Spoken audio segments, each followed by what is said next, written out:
ang Presidential Broadcast Service. Radyo Pilipinas. Radyo Publiko ng Bagong Pilipinas para sa Bagong Pilipino.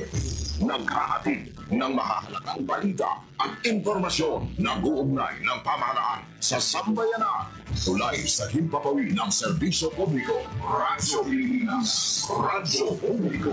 Ang boses ng Pangulo sa Iloilo. Radyo Pilipinas. 585 AM. Oras sa Radyo Pilipinas alas 2:07 sa hapon. Mga labing ulihing hitabo, hibaluon, mga hangka at tubangon, mga bagay nga importante, aton ginahalungan, aton ginabantayan. Ululupod kita sa Bantay Banwa, Bantay Banwa. Ang programa na magatulong sa inyo sa labing ulihing nga balita, mga panugyan o kampanya para sa kayuhan sang tanan. Ikaw, ako, kita, Bantay Banwa.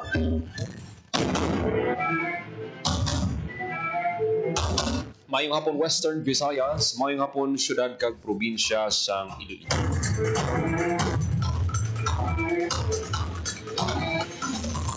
Welcome sa pagpangalagad sa programa Bantay Banwa. Huwebes, ng edisyon kita Oktubre 23, tuig 2025. Programa nga magadulong sa inyo sa labing uling nga balita, mga panugyan kag kampanya para sa kayuhan sa tanan. Inang inyo alagad kag Anchorman Joseph Paul Noblesa Tarosa. Ululupod kita subong nga hapon diri sa Radyo Pilipinas Iloilo.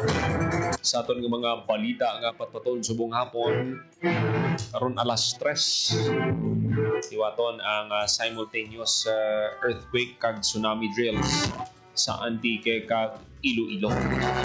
Ini kabahin sa gihapon no sa pagpabaskog sa handaan. In kasong matayog kita diri sang mabaskog nga linog kag secondary hazard na ining tsunami. Dapat may idea na kita kung diin kita malagyo, diin kita ma-evacuate, diin ang safe nga lugar. Hindi na pagulaton nga i-identify na kung maglinog pa. Dapat ang mga barangay mismo, no? Kamu mismo identify dira sa mga lugar ninyo nga masiling naton safe. Para nga hindi na mabudlayan ang aton nga mga kauturan. Para bala pag-abot bala sang time nga emerhensya, diri kamo kadto. Kaso nga maglinog amuning inyong kalatuan. Balaan nyo man ang mga iban ng mga residente sa barangay, puro lang na iya reklamo, puro lang na iya pagpakamalaot sa mga barangay officials. Sa tutuod lang, terrible niyang stress ng mga barangay officials sa ilang mga residente na puro lang reklamo. Pero may iban man niya, valid gidyang ilang reason, kasi incompetent ba lang ilang mga officials. Amo na nga hindi mo gidyang malikawan nga makomentaran sila sa ilang mga kasimaryo, dira. Pero dapat respetuhon taman sa gihapon ng aton mga opisyales. Kasi sila niyang inyong mga leader dira sa inyong barangay. Pero may ara man niyang mga tao, mati sa pamatsyag nila bala, perfect gid sila. Naggrabe sila manghikay. Sa barangay niyo may amo man sina. Kada barangay siguro may ara gid nang pamatsyag nila sa kaugalingon nila bala, perfect sila, no. Pero nang akon nga mapanugyan no sa aton nga mga barangay officials na dapat kamo mismo identify na. Coordinate magamo sa MDRRMO ninyo. Ngati amo ni ang na-identify namon nga lugar di basi ma-assess nyo kung safe balay ni. Di sila pag ilang mas may ihibalo sina. Usually eskwelahan ang ginapadulungan. May mga bagyo, pwede. Pero kung linog naman, di open space niyang ginapangita naton. Dapat kung may tsunami alert, palayo kita sa mga baybay. Karon alas 3 sa hapon sa may mga na-identify na nga mga pilot areas. Magtutok lang sa Radyo Pilipinas, pero gina-encourage tagid ang aton mga kauturan, no? Kung pwede pa lang kamo mismo magsuporta gid kamo, no? Upod kamo sa earthquake drill.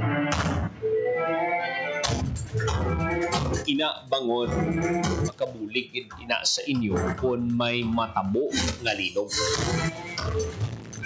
Hindi ta na paghulaton nga matayog kita sang isa pagit ka mabaskog nga lino kag maghulag.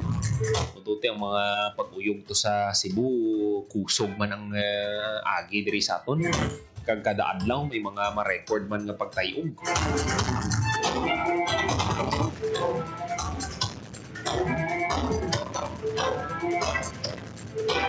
Samtang sa balita sa Philippine Army, Pilipinas kag Australia padayon nga ginapabaskog ang Mutual Defense Cooperation sa padayon nga kasangga bilateral exercises sa Capiz. Samtang isa ka barbero arestado sa bypass sa Ibisan, Capiz. Oy giniyaga kahubas ang droga, no? Alin sa mga napukan natong bilang mga drug lord bla. Subungin daw free for all bla, libre sunang baligyaan na isang illegal nga droga.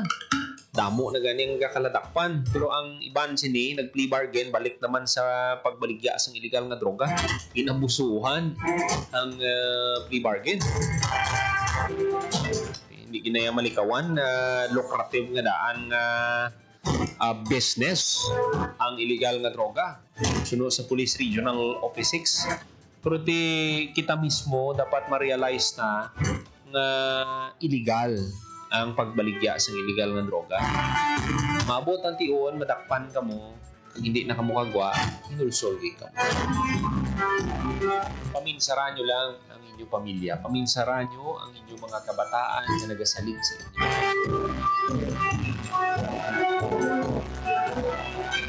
Na-look up ka mo sa inyong mga kabataan, paano nabi kung madakpan ka mo sa illegal na droga? Ang bata nyo, kabataan nyo, in subject na sila sa bullying sa eskwelahan. Tutuod ginaya. Grabe na nga pagpanuya, may experience sa mga kabataan. Ang imo tatay mo na, ang imo nga nanay mo na. Tutuod na yan, damo ginayang mga instances na tiyan mo nang nagkakataboy. Labi pa kung may kapaltahan, be. Bao, grabe na hikay dayon suyaay na dayon sa eskwelahan. Kamu mismo nga gilikanan, insaron nyo man legal ba lang ginahimo ko? Insakto ba lang ginahimo ko? Kasi hindi mo, maapektuhan sini nga kung nga mga kabataan. Samtang way pa ka mo madakpan, mas maayo gidyang pangita ka mo sang legal na trabaho. Mangita ka mo sang trabaho ba lang sa ulihi, kasi hindi man mo nakadako ang inyong sweldo, pero mapabugal ka mo sa inyong kabataan.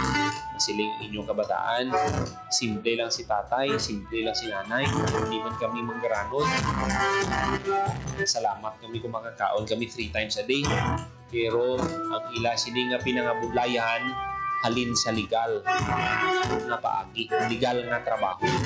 Like kung damo korta mo, purute kung madakpan ganing tatay mo or nanay mo sa illegal na droga or madakpan ikaw, paano ka na lang? Paano mo i-explain ina sa imo nga mga kabataan?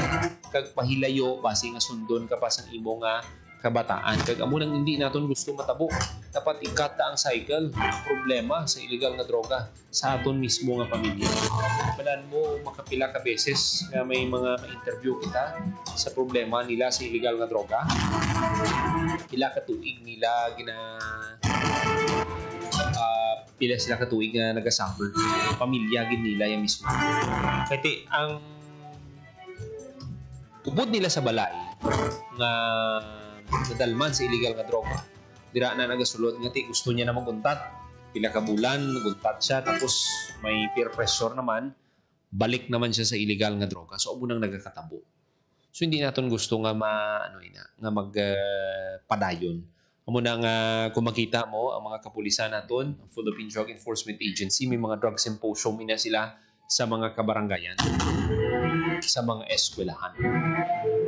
And I hope naka-learn gid ang aton nga mga kabataan.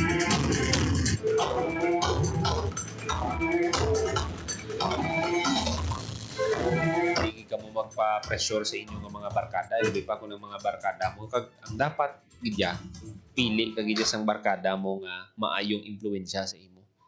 Palayo ka gid sa mga sa mga may impluwensya sa imo nga balaan mo.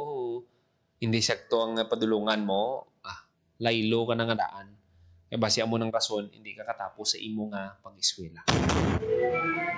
Sa una, sa college, uso nga ng mga grupo-grupo. Pero ko ng grupo, nga intrahan mo yan. Nakita mo, may maayo nga madulot sa iyo.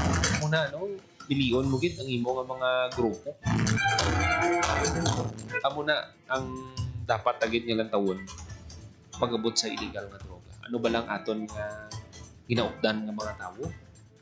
Dira pa lang ilang tawon i-assess nato. Di baluon ta aton nga mga kaupdanan. Hindi pwede nga minsan sino lang maupod kita. Pwede kita kabalo ba siya mo ng padulungan nato no kumbaga mo ng mangin rason para nga ubutang kita sa alang-alang. Hindi basta-basta ang illegal nga droga. Ilan na ni katuig halin sa alagad kita diri sa Radyo Pilipinas. Nag-umpisa kita diri trabaho March 2013 to be exact. March 25, 2013. Nakita naton kung ano kadako ang problema. Nakita naton sadto nga pila ka mga opisyal ginaligar protektor sang illegal na droga. Siling naton untouchable sila. Untouchable ang mga drugista sadto. Pero naubos man sila sikop. Subong makita nato na obserbahan nato niya wala gijaga kahubas. Ano na lang balaya no? Kada adlaw yan wala gauntat ang dinagpanay. We have to give credit sa kapulisan kiti sige-sige ang pagpanakop nila. Pero asta na lang bala kita dira. Paano ang paghugot naton sa mga entrance ug exits ta? Dira mismo tawon ta kung anong mga pwede naton obrahon. Dapat bala dugangan tang aton nga mga K9 units, mga scanner ta. Dapat gani mag-invest in mga LGUs naton sa mga amuni nga mga gamit, amuni nga mga kabulik sa aton para ma-prevent naton ang problema sa illegal nga droga. 19 minutos magkaligan sa takna ang alas 2 sa hapon.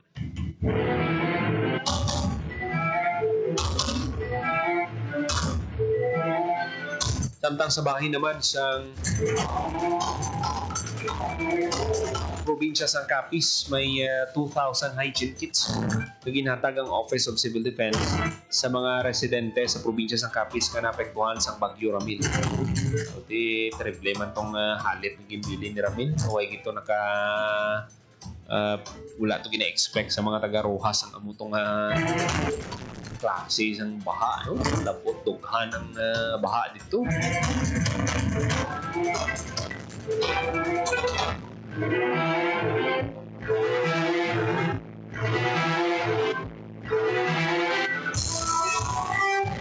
This time, kontang report ni Janelle Baclay, demolition sa mga stalls sa Iloilo Terminal Market. Kontang updates sa report ni Janelle Baclay. Radyo Pilipinas. Radyo Pilipinas. Report. Tol, nagapadayon ang demolisyon sa mga stall sa bahin sa Iloilo Terminal Market o kung sa super particular sa area sa Barangay Rizal Palapala, no? Kung ining sa Maydalan Rizal. Makitaan ang mga areas dira nga sa una occupied sa mga vendors sa wet section, ang mga nagabaligya sang karne kag isda, pero subong matamat na ini ginapangguba, wala na sang atop. Kag ang iban gitang baklas na ang mga struktura nga sa una gina-occupied ini sa mga meat kag fish vendors. Kabahin ini sang pagpanghanda sa natalana nga pagpatuman sang soft opening sang merkado publiko nga hiwaton sa dason nga simana. Santo sa anunsyo sang Local Economic Enterprise Office kag Iloilo City Government nga ang Iloilo Terminal Market kag ang Iloilo Central Market buksan na sa Oktubre 30, no? Matapos inigin paidalom sa rehabilitasyon kabilog ang SM paagi sa public-private partnership. So kay nalabayan nato ng area sa bahin sang Terminal Market. Kung may mga ginapang-install na lang, halimbawa sa ibabaw sang merkado, ang mga ngalan no, sang terminal market, kag ang karsada dira sa una, kati 2 lanes dira mo sa Maydalan Rizal, area sang Barangay Rizal Palapala, sa karon amat-amat na ini nga ginapangguba. So hopefully sa dason nga semana wala na ginadaya sang structures, no? Kaya ang subong ginaamat-amat na nada demolish amuman ang sa may area sang dalan mabini para nga pagsugod sa October 30 mahawa na. Kagang aton sini nga Iloilo City Traffic Transportation Management Office mayaraman sang ginadihon nga traffic plan once nga mangin totally operational na ini nga Iloilo Terminal Market. Amo na ang mga litrato nga aton nga nakuhaan, so wala na sang atop, wala na sang mga tulong-tungan, mga haligi na lang gina, no? Nga amat-amat subong nga gina-demolish sang task force assist kag pila ka mga tinawo sang Iloilo City Government. So ang mga Ini sila subong net. so amat-amat ni sila sa ilo sa sulod, no, sa ila designated nga area. Ugaling sa aton sini pang-usisa sa pila ka mga vendors sa Lidigad, medyo ga-struggle sila kay while ongoing ang transfer, ti siyempre tutok mo to sa transfer mo. Wais la kaligya. O hindi ka makatutok sa pagbaligya kay wala ka pwestuhan, halimbawa karne, utan, ti kung may mangita na customer mo, hindi ka man makatutok pagbaligya dira kay wala ka sarpaham ng Mga baboy, no? Paano, no? Kag especially nga perishable siya, no? Pero kag gina may nakitaan kita nga may gyapon sa nagabaligya, no? Pero sa subong ang focus gid sa mga vendors is transfer, no? Kay ti updated naman yung mga ngalan mo sa mga vendors. Bala kung may pwesto ka to. Okay. Siyempre, lapit na lang ang October 30, mga isa ka semana na lang gid. Kag ang pag-transfer, hindi basta-basta knowing nga transition period din eh. Kag ang pag-usisa sa lugar. Kaya sunod sa mga vendors na istorya naton, tino medyo dako gid nga adjustment sa ila. Kaya isang una, makapagusto sila sa kalapadon sa lugar. Pero sa sulod sang terminal market, medyo compress gawa ang area kag hindi mo sina kalapad sa ila sini nga pwesto kay sang una ya kung halimbawa gabligya ka utan suno sa isa ka vendor sa istoryata may duwa ka sa sakong repolyo pwede mo dam naman sandig sa igad. Pero pag abot sa sulod medyo may mga pagsulundan, no, nga kinahanglan masunod ang aton siniya nga merkado nga ginapasiguro nga hindi maglapta, hindi tama kapawala, no? Okay man na. Pero ti galing ang lugar gid amo ning dugi na reklamo gid nilang kakitid paano sila kabaligya. So ano? amo na ang ang balantayan kay ti basta first kani nga implementation hindi gid madula ang adjustment period kag daw hindi gid madula ang reklamo inconvenience sa part sang mga vendors ti part gid na iya sang adjustment period. Kaya mo nang ginabasihan mo sa aton sini nga mga agencies, city government, sa kung paano i-gather ang mga constructive criticism, mga suggestion, para mapanami ang kahimtangan. But silingon, may arasing conversation between sa mga vendors. Kaya masilig sila bingat ito, kulang kami di sa lugar, pwede kami kahamtang lamesa. May mga meetings ina, no? Kaya ang both parties, amo na gani nga gintawag ka, public and private partnership, kaya may arasing dialogue na matabo. So nakita naton hangpan naton ang silabo isa sang balatyagon sa mga vendors kay tidon na anad na sila bla sa amo sining sitwasyon pero ti mag-uban sila. Normal lang gid nga may changes kay ti ang merkado imaginable sa itsura pa lang sa merkado sa subong may changes na sagwa. Katahom kun diri ka lang taw sa mga litrato nga ginapadala mo nila. Amo na nga daw dapat daw sa part daw medyo balancing man bla sa part sang mga vendors nga sa pagsaylo mo isa ka semana, hindi mo ginamahit ang target. Although nga maapektuhan man gawa ang sales mo, pero amo na sila nga sa parts ng city government i-implement mo gid ang October 30 kay kung hulaton mo lang nga tanan synchronize, tanan maayo sa tanan nga partido, hindi man na dayon ma-attain kay tanan ga adjustment mo sa parts sang sa vendor sininel nga nga standpoint. Pero ilang taon taman ang mga bumalakal. Pero kung tanawon mo sa picture subong nga Paul, no? Makitaan mo although wala kita nakasulod physically kay hindi pa magpasubot ang dumalahan. Makitaan mo ya nga equal ang sizes sang mga stalls. Kag ang ila nga mga materyales nga mga tulungpungan daw uniform katama, no? Hindi ka tuya pwede ka pasulod lamisa mo ya nga lain ang shapes, no? Do kasubong sina. So tanan well provided kag amo na kay importante ang consultation laban-laban ti ang mga mga panawagan sa mga vendors pamatian man ina sa aton sini nga mga natungtan nga mga ahensya sa aton sini nga isang tagmamalahan abi sa city government kag sang SM para nga ang ano diri ang tinutuyo nga ang mga manugbakal ang ila welfare amo na. Kag isa pa Nel, ang presyo sang mga balaklon. Mo pagid ang luyag man nga mahibaluan sang aton nga mga nga mga bumalakal in kaso no.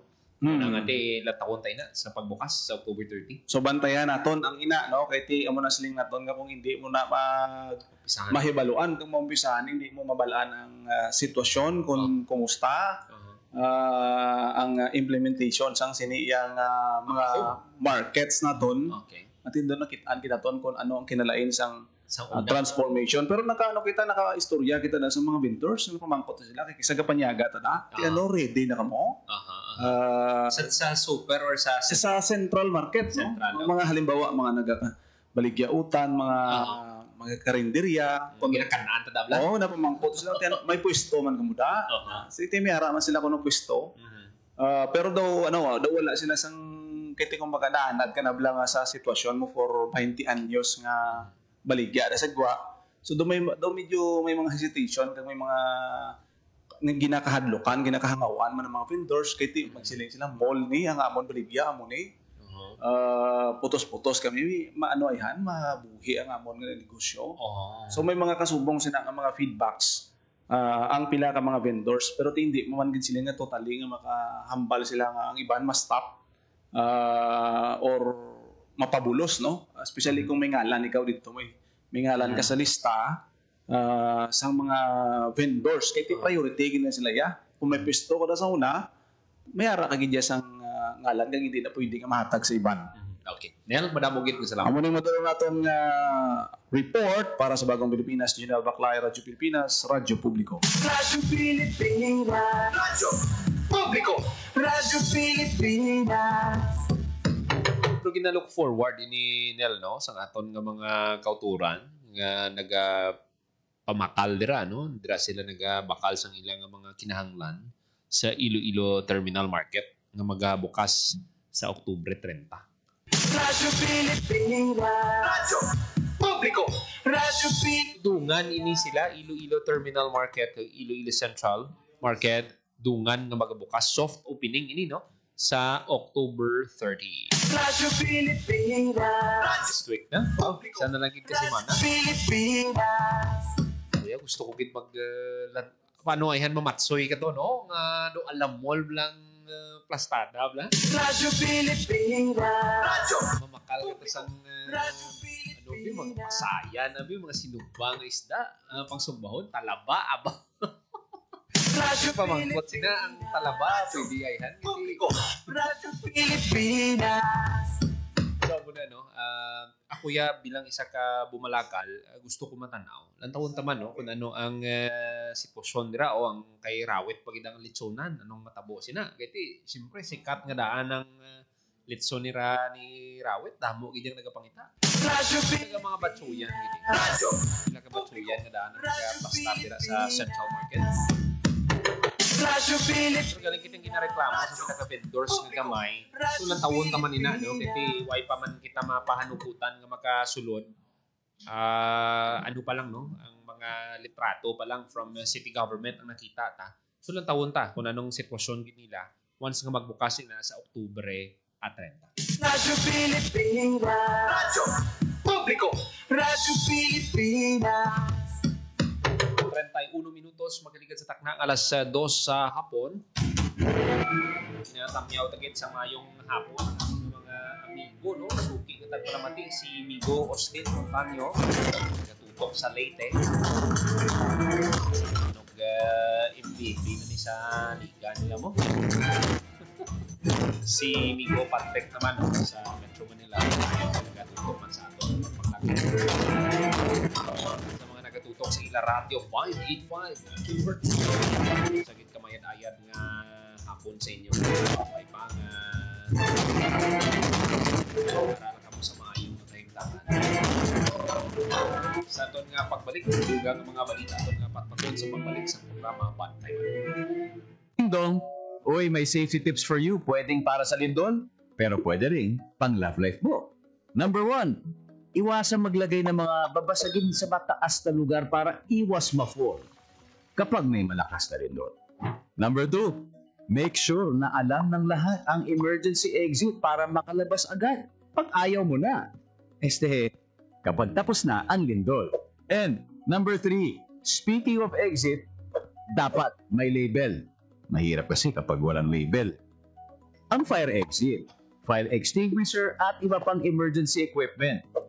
Simple tips para ligtas ang puso at sarili sa panahon ng sakuna. #panatag ang may alam.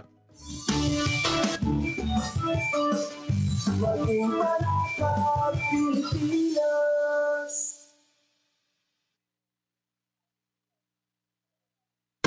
Time to celebrate kulturang Pinoy. Tradisyon, musika, sining, literatura, at iba pa. Anything and everything fun and Filipino. Ito ang Pinoy Kultura. Nowadays, to see something, all you need are a few keystrokes and you got it. But as we all know, nothing beats seeing sights in person, especially if it's all under one roof, like our own National Museum of Fine Arts. The structure itself has a rich history, but that's for another time. Ang National Museum of Fine Arts ay matatagpuan sa siyudad ng Maynila. Dito makikita ang koleksyon ng mga obra maestra ng ating magagaling at tanyag na mga artist, tulad ng illustrators na sina Liborio Gatmonton at Larry Alcala.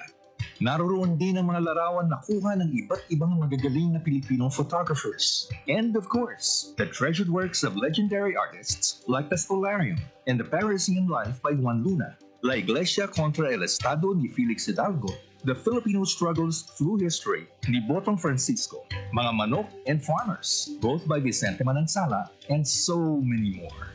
Get immersed in our beautiful culture of arts by visiting the National Museum of Fine Arts today. Yan ang Pinoy Kultura, because our culture is cool.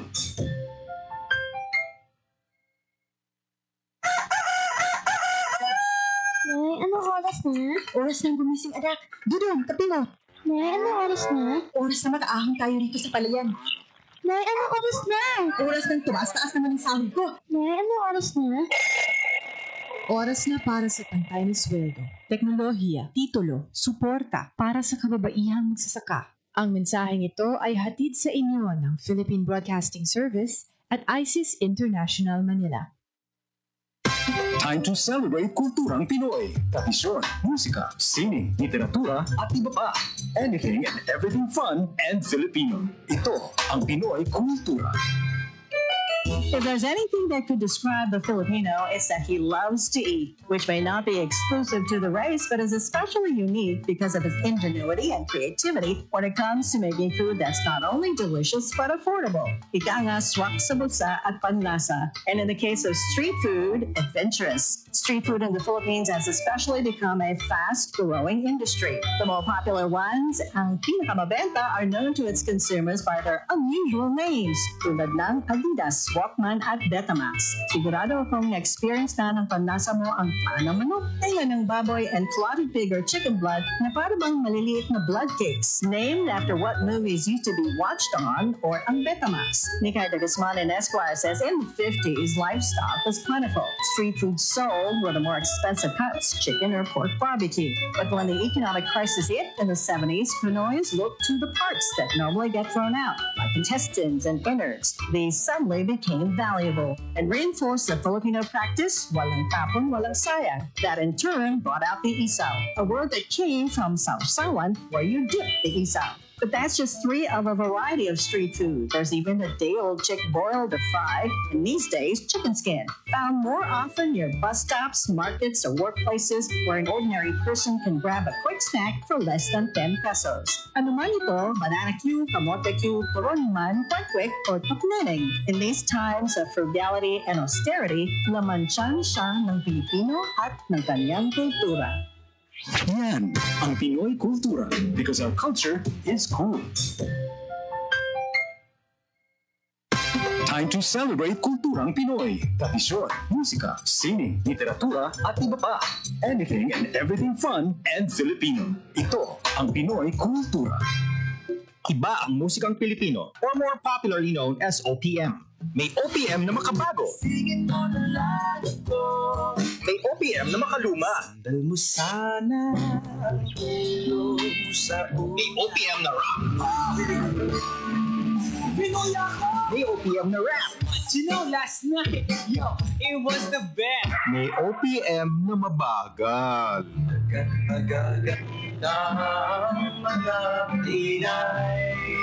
May OPM na mabilis. May OPM na Tagalog.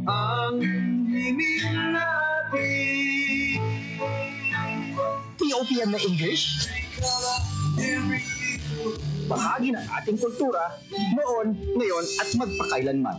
Anumang OPM ang hanap mo, isa lang ang masasabi ko.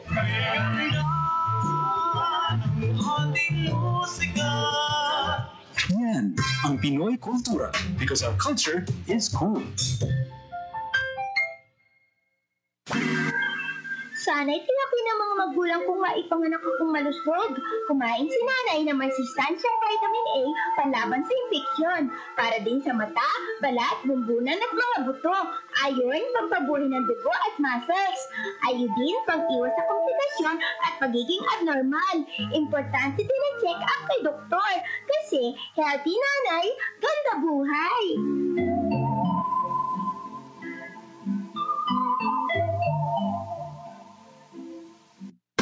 Time to celebrate kulturang Pinoy. Tradisyon, musika, sining, literatura, at iba pa. Anything and everything fun and Filipino. Ito ang Pinoy kultura. Isa sa mga napakagandang alaala nung bata pa ako was visiting Luneta. Running around the well-manicured park, staring up at the Rizal Monument, wondering, sino kaya siya?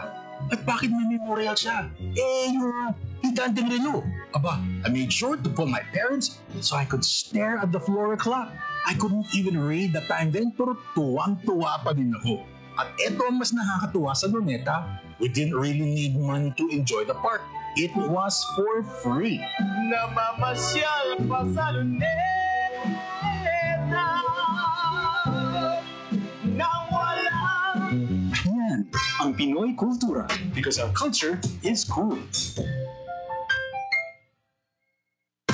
Time to celebrate kulturang Pinoy. Tradisyon, musika, sining, literatura, at iba pa. Anything and everything fun and Filipino. Ito ang Pinoy kultura. Kung pagandahan lang ng arkitektura, ang Pilipinas ay hindi magpapahuli sa ibang bansa. Patunay dito ang San Carlos Seminary, Rizal Theater, Capitol Theater, Manila Jockey Club, ang University of the Philippines Library and Administration Building, at ang Rizal Shrine. Ito ang mga likha ni Juan Felipe de Jesus Nakpil, ang tinaguriang Dean of Filipino Architects. Si Juan Nakpil ay nag-aral at nabigyan ng bachelor's degree in mechanical engineering sa Estados Unidos. Siya at ilan pang iba ang nagtaguyod ng Philippine College of Design in 1941, which unfortunately did not survive the Second World War. In 1973, Juan Felipe de Jesus Nakpil was named National Artist for Architecture. When he died in 1986, he was given a state funeral and was buried at the libingan ng mga bayani. Yan ang Pinoy kultura because our culture is cool. To know more about their life, work, and contributions, visit the National Commission for Culture and the Arts at ncca.gov.ph. Time to celebrate kulturang Pinoy. Tradisyon, musika, sining, literatura, at iba pa. Anything and everything fun and Filipino. Ito ang Pinoy kultura. Naalala ko, nung bata pa ako nang namamasyal kami sa Fort Santiago sa Intramuros.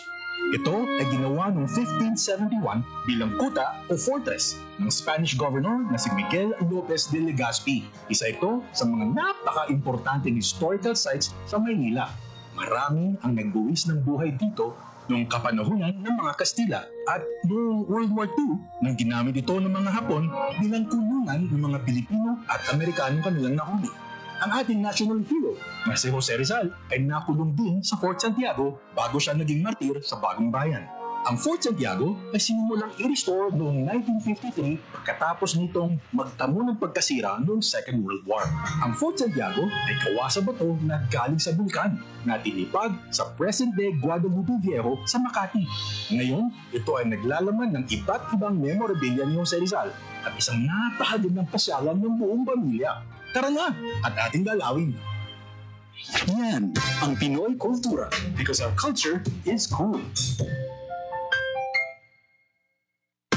Time to celebrate kulturang Pinoy. Tradisyon, musika, sining, literatura, at iba pa.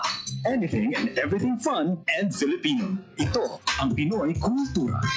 Kilala mo ba ang The Rockefellers? Ang pinakaunang Pinoy musical act to land a spot in a prestigious U.S. music chart. The Rockefellers is composed of four brothers, Antonio, Junior, Eddie, and Albert, and their father, their pops, Moro Maligmat. Pasok sa number 16 ng Billboard Hot 100 ang kanilang kantang Killer Joe. Killer Joe, go! Holding her so tight. That was in 1963. Halos 5 dekada pa ang lilipas for a solo Filipino act to surpass this feat.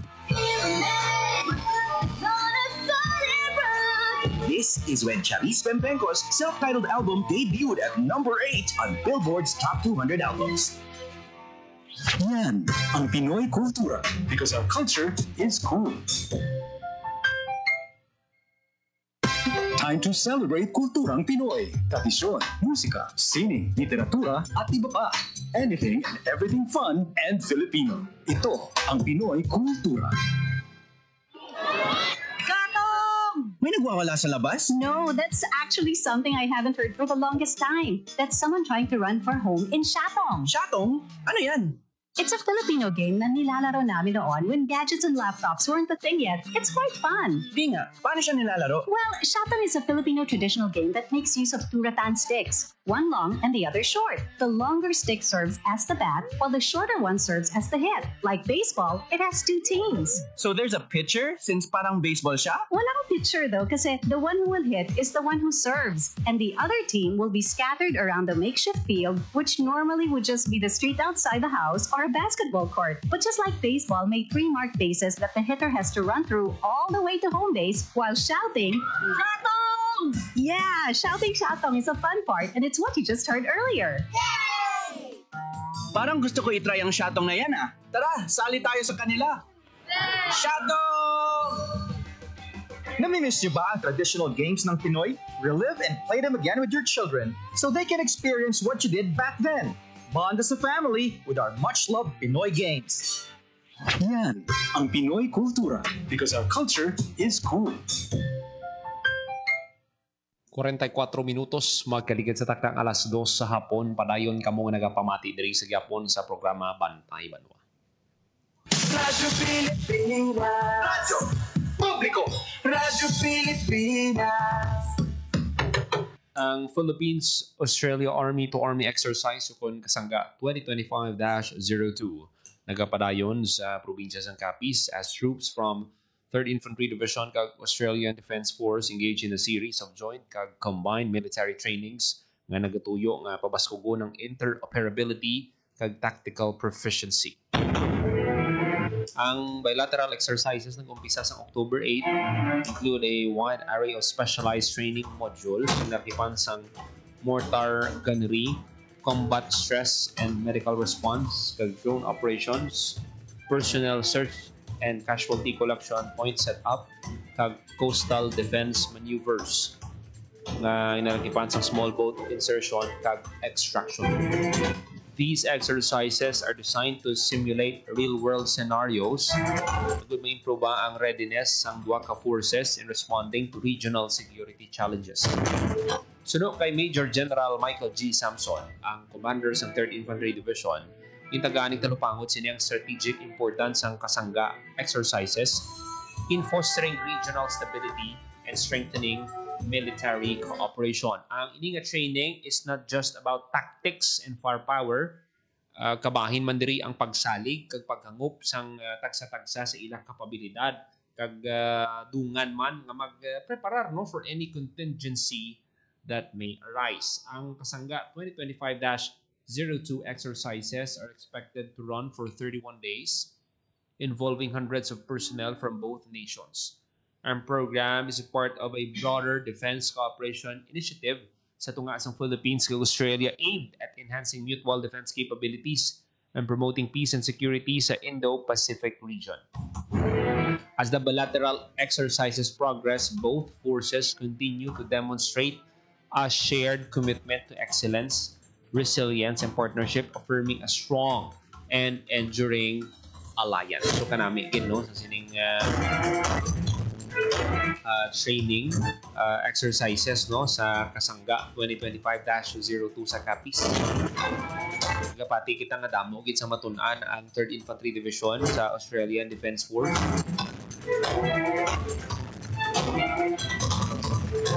Nadumduman ko naman yung Pilipinas kaga ang Philippines kag Australia walang hampang nila sa FIBA World. Wala na to tapos na to. Naghampang na sila sa nagligan. Area focus niya sa mutual defense cooperation. Ano ba lang makontribute sa Philippines kung anong mabulig man sa Australian Defence Force sa aton diri sa Pilipinas. 48 minutos makaligid sa takna alas 2 sa hapon.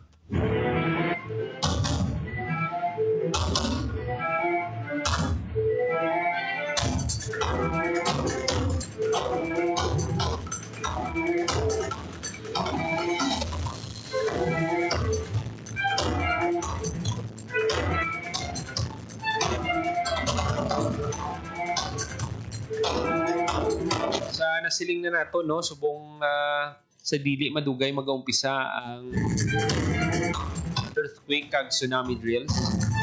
Encourage gid nato ng aton mga kauturan nga magbuylog sa sining kaywatan sa sining initiative sa aton nga Office of Civil Defense. Kati balaan mo man sunod-sunod ang linog diri sa aton, hindi naton ma-afford may madula ang kabuhi bukod sa linog. Muna nga dapat preparado kita, may mga contingency plans kita, parang makahibalo kita sa mga dapat naton himuon in kaso nga may magluntad nga linog sa lugar. 49 minutos magaligid sa takna alas 2 sa hapon.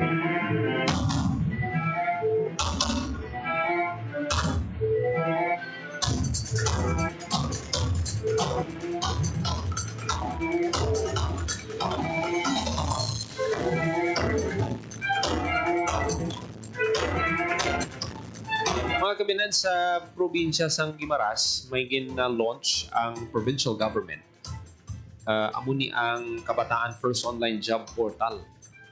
Saka milestone ini no sa idalom sa Kabataan First Agenda sa provincial government. Ang Kabataan First Online Job Portal magaserbi nga digital portal nga magakonekta sa mga nagapangita trabaho kag mga employer labi na gid ang mga pamatan-on nga Guimaras no naghatag ini sa oportunidad para sa career exploration, job matching kag skills development. I-try naton katuan no amo nang www.guimarasjobs.com para nga mahibaloan tay kung ano ang ara dira no sa amo nang portal. Kasi nakita naton makabulig ni sa mga Guimaras non job seekers. Pero mismo kung ano ka man nagapangita ka sa trabaho basi sa probinsya sa Guimaras ang one-stop job portal for Guimaras non job seekers. Okay. So may ara dira nabutang restaurant supervisor para sa Pit Stop Innova. Nara man nga kinahanglan sang service crew para sa Solid Gold Food Incorporated. Sales clerk, bagger, cashier. So kung may ara man no sa Iloilo o kung diin pa dira nga kinahanglan ninyo. Nami ni kay samtang nagapangita ka, hindi ka na mabudlayan. Maka ano ka gid no, maka dira ka la sa balay nyo, maka pulo pa minsar ka na dire. Pwede kundi maka-apply. Iti online man laban subong nga mga application eh. Padala ka mo, testingan nyo para nga maka-experience ka mo nga makatrabaho. Pero siyempre ang iban sina, ang mga first, kung mga bago graduate, mga fresh graduates, pero nagkapulo pa minsar man na sila sang sa trabaho, balang maayo man ang sweldo, competitive man ang salary. Pero may ara naman niya nga ti, bisan gamay, importante magkasugod sila trabaho. Balan mo kisa, ang amunang ang mga opportunity, kisa may dalaman nga swerte. Ako, i-share ko lang sa inyo, no, ang pagpangita sa trabaho. Nag-graduate kita, March, idedugay na mo. March 2011. March 2011 kita nag-graduate. Sabado ang graduation. Kundi kita magsala April 2. Hindi kali March. April 2 ang graduation. Pagka April 4 ya, ako dayon? Nag-apply ako dayon sa isa ka TV station man diri, no, sa Iloilo. Week before sang graduation, nag-apply na ako dito. Ginambalan ako sang news chief nga Paul. Actually, hiring kami, galing babae ang kinanglan. Medyo, ka na dayon to, kung ibahan to. Ate, sige mama, thank you na lang. Pero hindi, lain yung aton nga mindset. Ma'am, testingan ta lang. Masisaulihi, waon yung man ta. O, sige, depende na sa imo. May mga ginpastar siya nga mga kondisyon. Okay. Pagka Lunes siya, umpisa na yun. So, muna, no? Dapat may, ka man, pa-isog mandungan sa pag-apply. Hindi pwedeng apply ka mo na yun, tapos luyahan ka mo. Hindi, sakit nga pwede ko nga i-share sa inyo. Hindi ka mo magsalig lang sa isang in-applyan.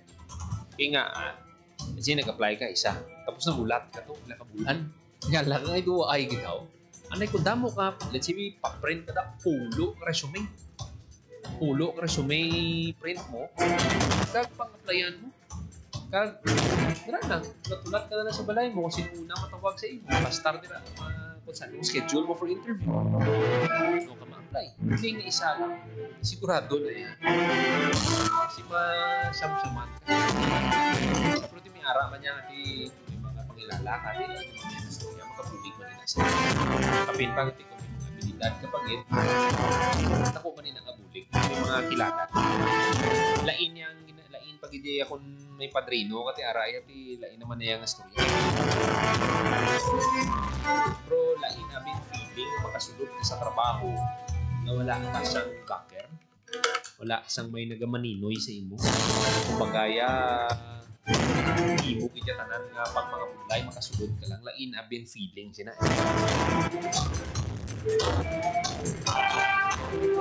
Ito muna, no? Sa mga kauturan na tira sa Gimaras, may portal ka mo tira, gimarasjobs.com.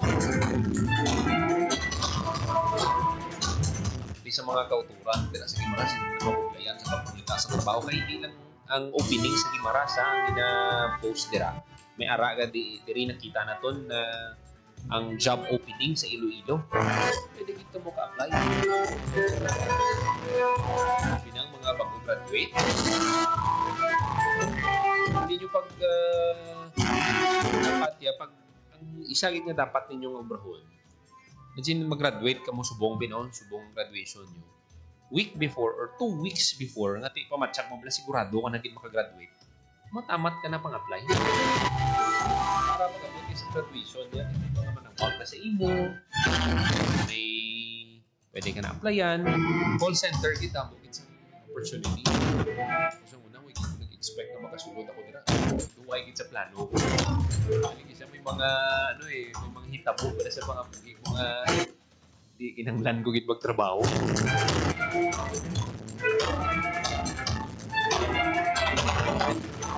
Mga tatlo ka call center. Teletech, Transcom, SBI. Tatlo. Subong mas nagdamo na kitang BPO.